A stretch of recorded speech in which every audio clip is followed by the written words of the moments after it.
Point ऊपर खुलेंगे।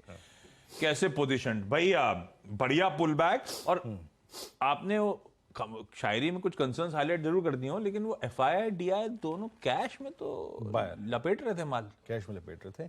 अच्छा, शुरुआत भी करूंगा यूएस मार्केट से। नीरज जी ने अगर आप देखें सारी दिक्कतों का, और अगर आप देखें समीकरणों का बखान कर दिया।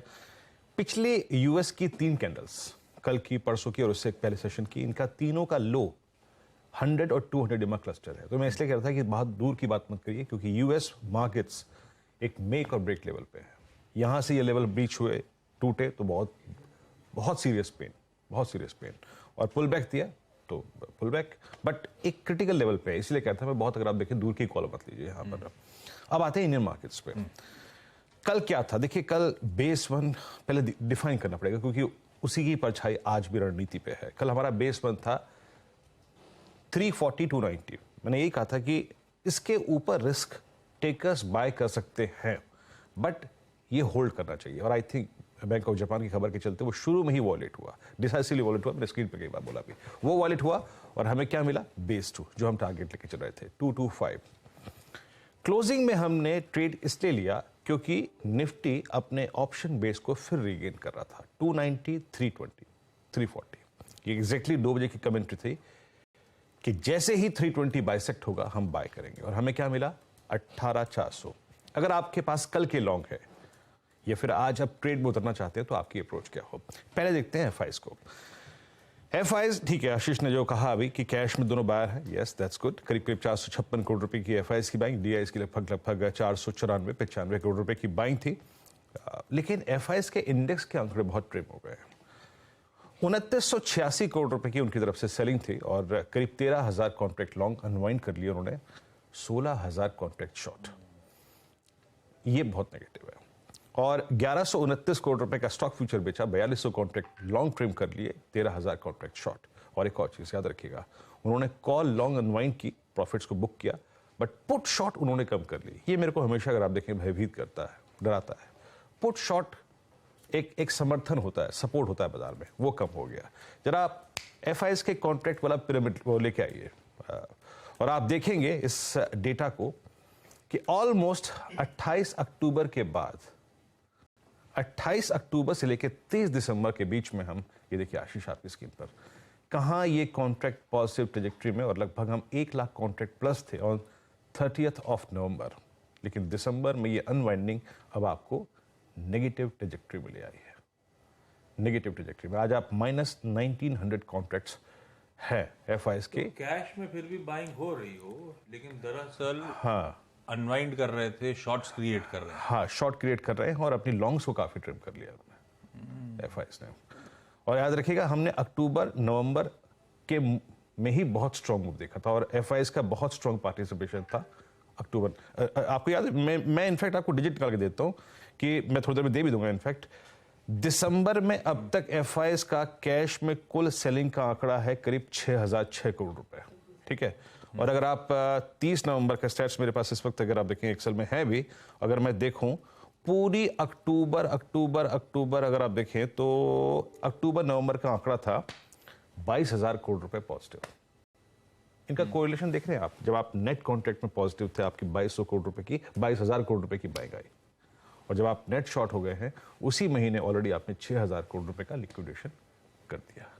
तो ये एक बड़ा, अगर आप देखें, माध्यम होता है जज करने के लिए उनका सेंटीमेंट, उनका मूड। तो देखिए एफआईएस के डेटा को मैं नेगेटिव रखूंगा आशीष, बट एक चीज है, ये प्रॉपर्टी रही है 2022 में 21 में कि डीआईएस मनी हमेशा लोअर लेवल से थ्रस्ट जनरेट करती है।